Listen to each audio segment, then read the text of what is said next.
Hello, BookTube. Recently, this channel reached 12.5k subscribers, which is absurd and wonderful. And as usual, it's become tradition on this channel, I put out the call for questions to do a Q&A, and I got a bunch of questions. I've ported them over from the comments field where they originally appeared, so if I omitted your question by accident, sorry about that. Nothing personal. Feel free to ask it next time.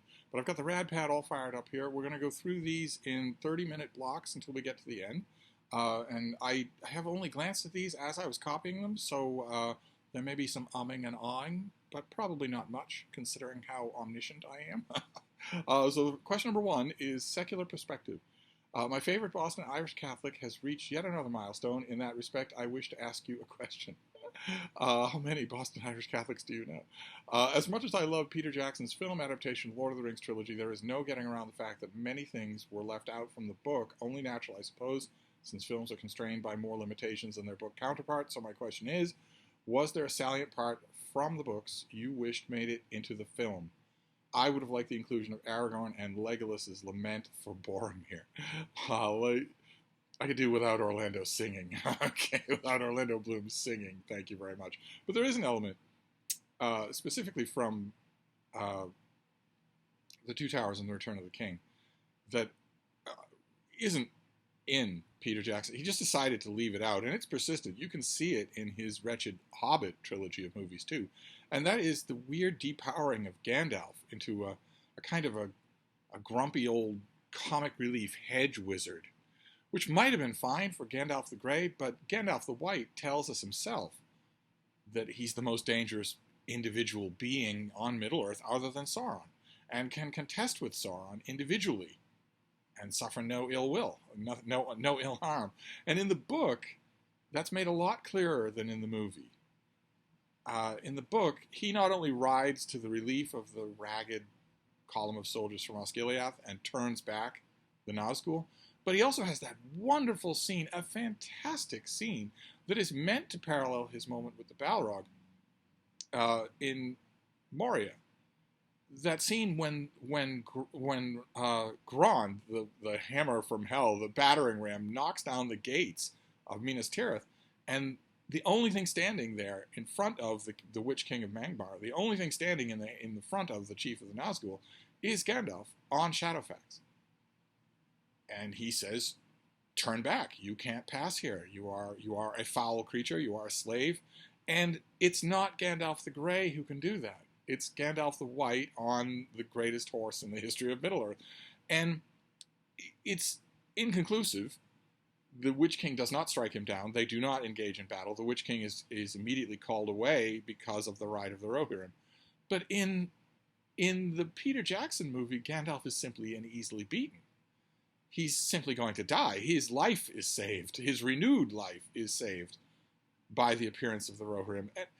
And it's a boring scene. It's dumb and boring. If I had to guess at why Peter Jackson did that, I don't know why he consistently depowers Gandalf. Gandalf is basically a guy in a robe, a guy in a bathrobe in the Hobbit movies. He has virtually no power whatsoever. And in the once he's Gandalf the White in the movies, that turns out to be the same way. My guess would be that Peter Jackson did it in order to highlight other characters. That he depowers Gandalf in the Hobbit movies in order to highlight, for instance, the power of Galadriel in the epic confrontation in Dol Guldur, or that he depowers Gandalf in confrontation with the Witch King in order to show us Éowyn winning against the Witch King. But I don't like it. It's a very weird thing for the Rankin and Bass animated Lord of the Rings to do anything better than Peter Jackson's movies do. And yet that scene, I'm sure it's available on YouTube, that moment Rankin and Bass does really well. So I don't know why that wasn't done. I would have put that in there. John Voto says, "I hope this isn't a stupid question." There are no stupid questions. Only stupid subscribers. Sometimes in the mail hall, you get an invoice and promptly discard it. What does it mean when you get an invoice? Is the publisher trying to charge you for your books? No, they're not. It's just they have a routine. That's all. They have paperwork. They have clerks. They have shipping clerks. If you're going to send out a book, there has to be a receipt in it. If the receipts that I get are all zeroed out, they're all, that you owe zero. It's just there has to be. It's just warehouse paperwork. That's all. I make a joke out of it because I'm a pampered reviewer and I don't like to pay for new releases. and Nellisify says, "Hello, Steve. My question is, which authors, fiction and nonfiction, that are out of print currently and not well known, should be read again or deserve more appreciation in your opinion?" I wouldn't make such an opinion. I wouldn't make such a call because of the dire state of reading just in general in the 21st century.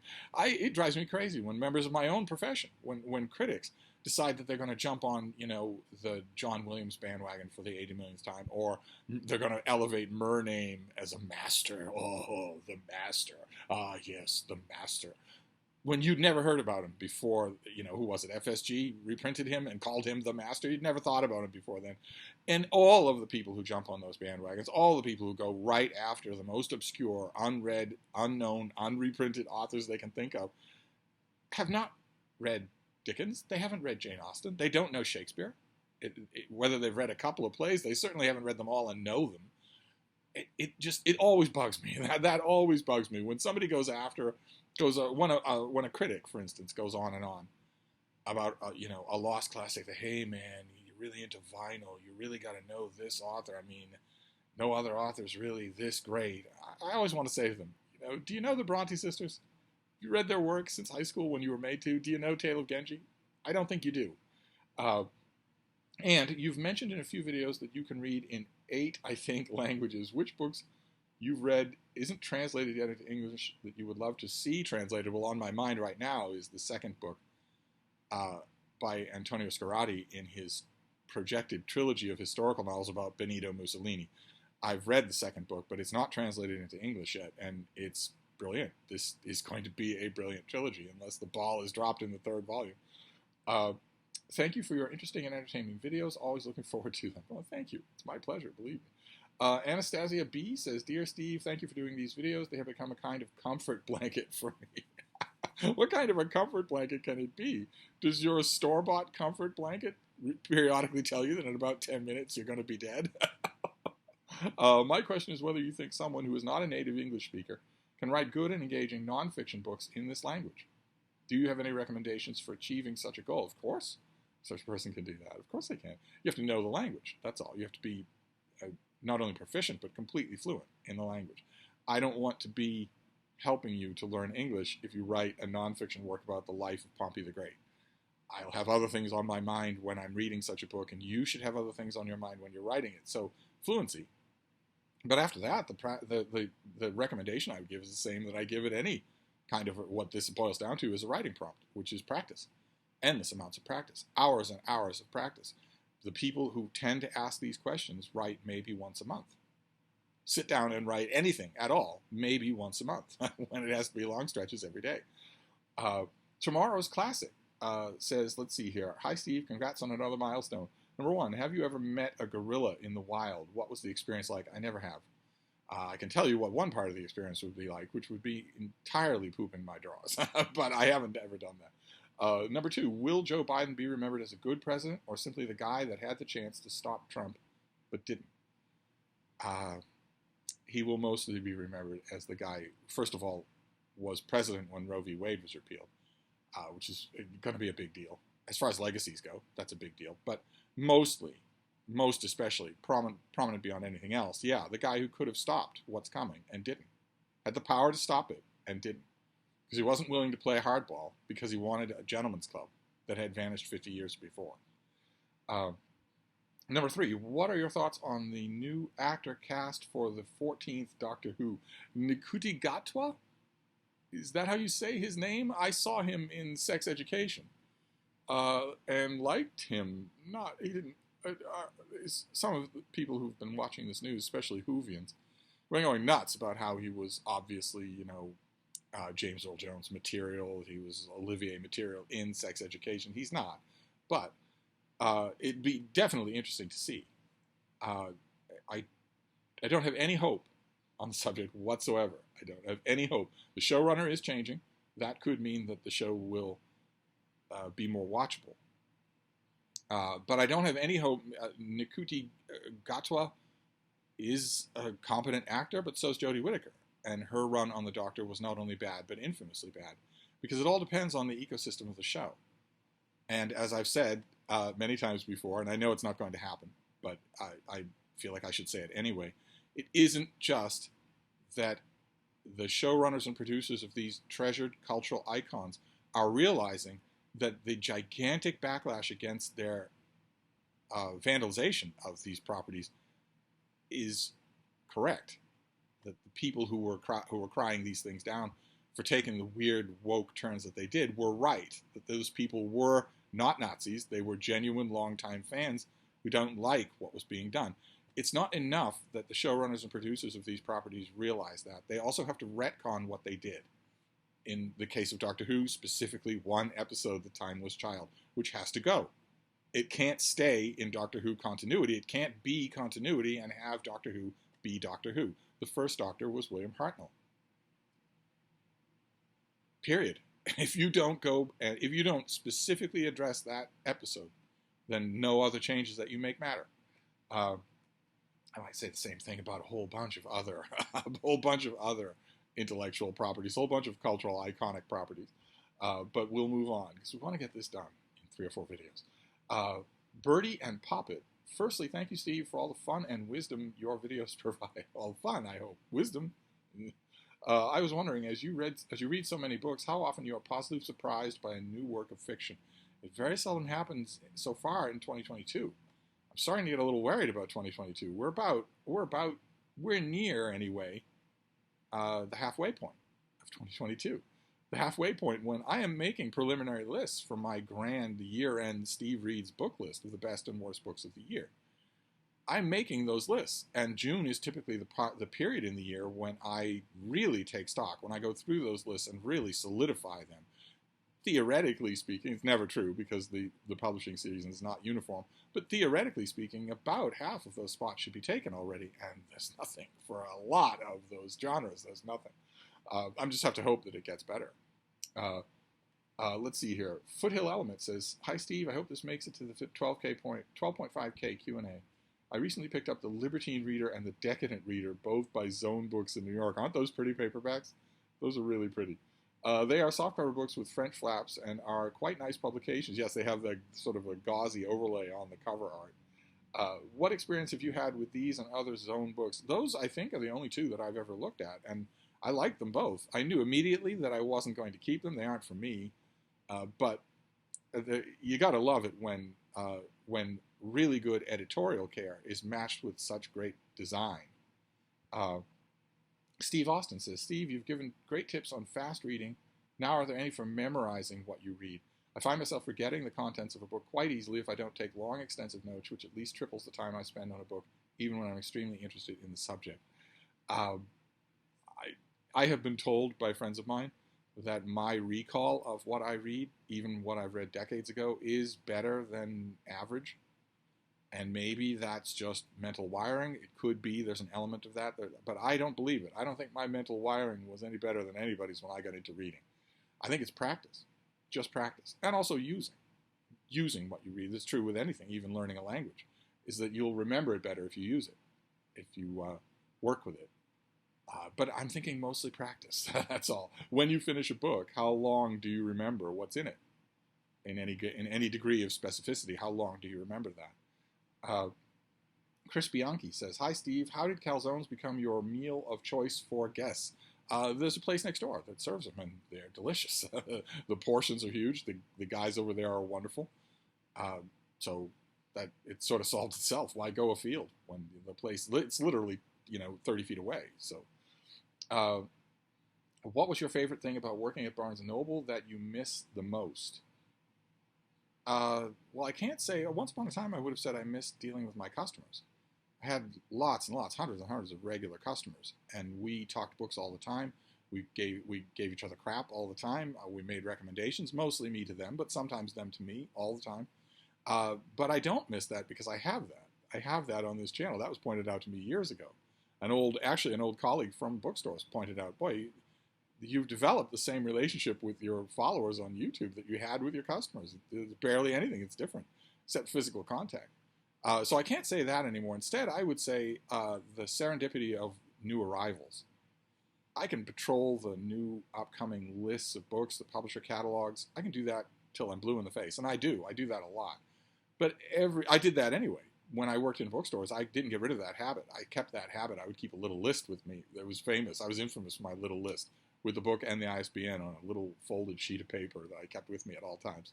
I'm going to constantly check on things. And even though I kept that list, I was routinely surprised by new arrivals that were unboxed in receiving, routinely, and made a lot of good reading discoveries that way. I wonder sometimes about those books now. They must still be happening, and I'm just not seeing them at all. Let's see here. What are your thoughts on John Berger as an art critic? I like him. Do you have a favorite historical author's house or museum that you have visited? No. What are your thoughts on Brendan Behan as a writer? I like him. Kramer Kane DS. Hi Steve, big fan of the channel. Thanks for all the great content. I recall you mentioning in the past videos you read about 150 pages an hour on average. Were you that quick a reader from the beginning, or is that something that developed with time and practice? I know the purpose is to enjoy the book and not rush the experience, but there's so much worth reading and only so many hours in the day. It's practice. It's practice, and also, the practice is made possible by the fact that I have totally given over my life to reading and writing. That's all I do. So, like I always compare it to if you went to prison, as you all bloody well should, and you know it as well as I do, and you ended up in, let's say, some kind of benign solitary confinement where you were in your little cell, you got an hour of exercise and a shower every day, you got 3 meals every day, you had a little sink and a little toilet, and an endless supply of books, which you wouldn't have.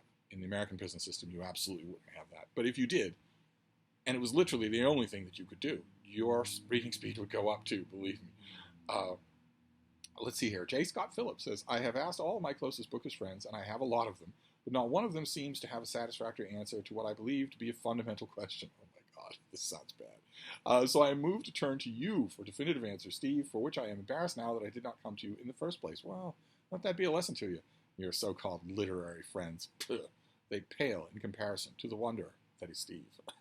So what's the question? And that is, what is exactly the proper way to eat a mega stuffed Oreo cookie? Those of you who might be new to the channel, and the only reason we're doing these Q&As is because there are people who are new to the channel. I love me mega stuffed Oreo cookies. I love them. I like Oreos, and I like double stuffed Oreos, but mega stuffed Oreos? Oh my. Oh my, I like them best. And when it comes to the best way to eat a mega stuffed Oreo, there are 2 roads that you may follow, my child. One is the natural road. First of all, you want to shy away, you want to abjure the work of the devil, which is to simply bite into the cookie. That is Satan talking. You must put him behind you. Obviously, you have to play with the stuffing. There are 2 ways to do that. One is to lightly bite the top wafer off the mega stuffed Oreo, eat it, then pull the frosting out of the middle and consume that in one delicious sugary burst, and then eat the bottom wafer. And the reason that's possible is because the stuffing on a mega stuffed Oreo, there's so much of it and it's packed so thick that it has a lot more consistency than the stuffing in a double stuffed Oreo or a regular Oreo. You can't do anything really with the stuffing of a regular Oreo, and you can only barely manipulate the stuffing of a double stuffed Oreo. But with mega stuff, the stuffing is its own entity. It's a patty of its own. So you can consume it individually in one gulp without scraping it off the bottom wafer. That's an acceptable way. And then there's the way to spiritual enlightenment, the way that will open up doorways of perception that are profoundly unhealthy, will produce sugar diabetes, but will change your consciousness as well. And that is to get 5 or 6 mega stuffed Oreos, pull the top wafer off each one of them and consume it, use your lower teeth or your tongue to pull the patty of frosting off each one and set it aside. It'll hold, it won't fall apart. Set it aside and eat the bottom wafer of each one. And then when you're done with the wafers, take all 6 patties of frosting, of stuffing, and consume them together. You will start to see streaming lights and visions and talking turtles. I don't advise that. That is the hard road to enlightenment, but that is another way to do it. Hamilton Thompson says, these Q&As are becoming a monthly thing. I'll make this brief. That'll be the day. People don't make anything brief. Number one, as you surely be wide awake this weekend, any plans for the lunar eclipse? I don't go out of my way for a stellar phenomenon like this usually anymore. I fell out of the habit when I was caretaking my old dogs. I couldn't leave them, so I just lost the habit of doing it. But if it comes my way, I have a perfect view of the moon for the whole of its arc all night long from the comfort of my bed. So if it comes my way, I might go out and look at it. I don't think Frida would mind. And number two, have you ever been caught between the moon and New York City? You're dating yourself. No. Well, in the sense of the dumb song, yes, I suppose I have. In the sense of the dumb song is, have you ever felt the magic of New York City? A different magic than Tokyo or Boston or LA. Have you ever felt the magic of the city? Its individual, grubby, very undeniable magic tends to happen at nighttime, and I have. Yes. It can be very, very alluring. I want to warn you about that because New York is not a nice place to live. It's very expensive to live. I know I'm in no grounds to say that, since Boston is, if anything, more expensive when shifted for, income levels and whatnot. But I have felt that magic. So in the sense of the cheesy song, yes. Dylan McMahon says, hello, Steve. Hope you're well. Hope you're well. Number one, I remember you getting I Wished by Dennis Cooper in the mail. What did you think of it? It was wonderful. It was wonderful. Raw, even autumnal, beautiful. Just beautiful. And ugly, in equal measure. It did nothing for my lifelong conundrum of who to recommend Dennis Cooper to. It did nothing for that. Number two, favorite Alan Moore comic and why? It'd probably be Watchmen. I'm not all that much of an Alan Moore connoisseur. And number three, you have an encyclopedic knowledge of seemingly everything. Do I indeed? Have you ever considered going on Jeopardy? I know what would happen if I went on Jeopardy, fortunately for me, because we have been given a great comic turn. One of the greatest comic bits on the old TV sitcom Cheers. I'm sure you could find the sequence I'm talking about on YouTube in a clip. Cheers is set in a bar in Boston, which you can go to. Tourists flock to it every year. And one of the regulars at that bar is Norm, the mailman, or Cliff Clavin, the mailman, who's a know-it-all on every subject under the sun. He's always pontificating. He doesn't know what he's talking about. But that is his character shtick. And he goes on Jeopardy, which you'd think would be the ultimate vindication for such an omnivorous know-it-all. And not only does he go on Jeopardy, but he gets questions about the postal system, and he freezes completely.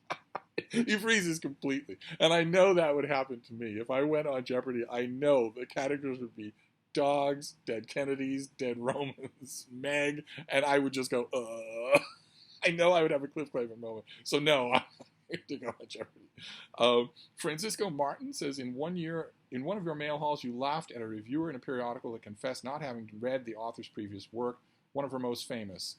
When you review an author with several books in their resume, how much do you undertake of their previous books to assist in your review of their current book?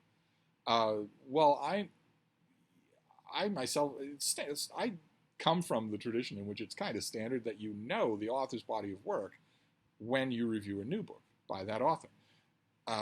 It's not necessary. It absolutely shouldn't be necessary according to the lights of my own theory of reviewing. Every book should stand on its own.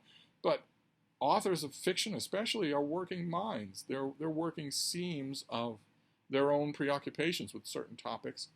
They go back to certain gimmicks over and over again to the point where they can be mocked for it, like John Updike or John Barth.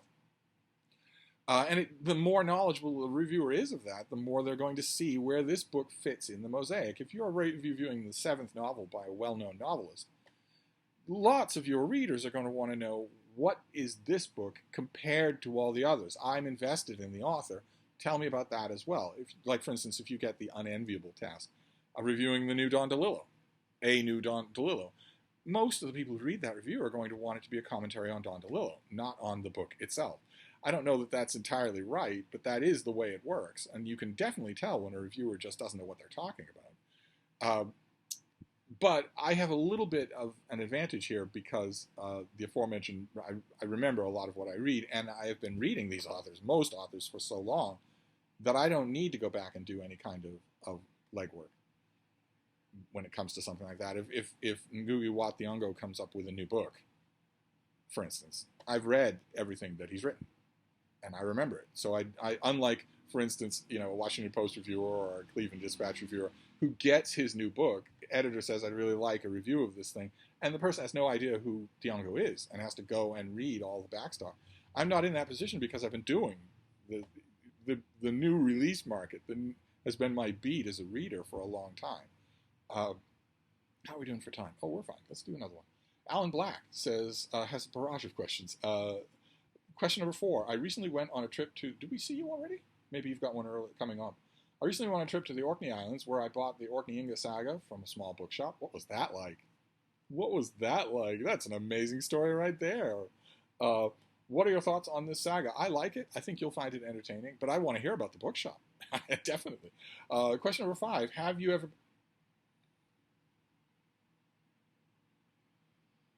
I was hoping we could get through the questions without any have you ever been or have you ever read questions, but you're going to ask me if I've ever been to the Orkney Islands, aren't you? Have you ever been to Orkney, and if so, did you visit St. Magnus Cathedral? No, I went to the Orkney Islands and somehow skipped St. Magnus Cathedral. Are the Orkney Islands Australia or New Zealand? I have been everywhere in the world except Australia or New Zealand, including the attic of the house you're in right now, including your town square, no matter where you are. I have not been to Australia or the Australia archipelago. I have been everywhere else, over every inch of everywhere else. So if you feel like asking a have you ever been question, and the place you're about to put at the end of that question is anything other than Australia and New Zealand, the answer is yes. We do. And question number 6, do you have a favorite X-Men from the Marvel Comics? Yeah, I do. It's an X-Men who's never, to my mind, really been well utilized. Not in all this time, not in 70 years, but it's Warren Worthington III. It's the Angel. I don't think it's ever really been done well in the comics or in the movies. But I always found him fascinating. Because a lot more goes into. If your superpower is that you have big wings that can allow you to fly, sometimes at nearly supersonic speed, there's a lot to that I've never known most writers to explore it. Do we have time for one more? Yeah, let's do Nasser. Nasser says, hey Steve, it's such a delight and a rarity to have someone you can ask all your book questions and expect to get an answer to almost all of them. Thank you for being that person. Well, that's very nice of you, isn't it? Well, I try my best. I do view you all as not only friends, but customers. I want anything that I've learned about books, or think about books, or react about books, is at your disposal. So let's see what you have here. Question, what do you think of the writings of Thomas Merton? He's wonderful. Also, what about Thomas More, a contemporary psychotherapist? He's largely not wonderful. What do you make of the recent books by Johann Hari called Stolen Focus? Oh, the central organizing premise of that book is that the fact that you can't concentrate on anything for more than a few seconds at a time is not your fault. It is your fault. It is your fault. I realize you won't sell many books if you're telling people that what they need is plain old self-control, but what they need is plain old self-control. None of this business about how your concentration has been stolen from you, and if only someone would give it back. Ridiculous. Absolutely ridiculous. You have the inability to concentrate on anything for more than 30 seconds because you've allowed yourself to get that way. You can get back to having a long concentration span. You can do it, but you have to do it yourself. It's just this book is just another example of blaming someone else for your own problems. And the next question, thoughts on Nassim Taleb's writings? I generally like them. Pretty smart. I think we don't agree. We agree on virtually nothing, but I don't need that in an author. I really like the reading experience in addition to how thought-provoking it is. Okay, so we're gonna wrap up there and start. We'll go on to part 2.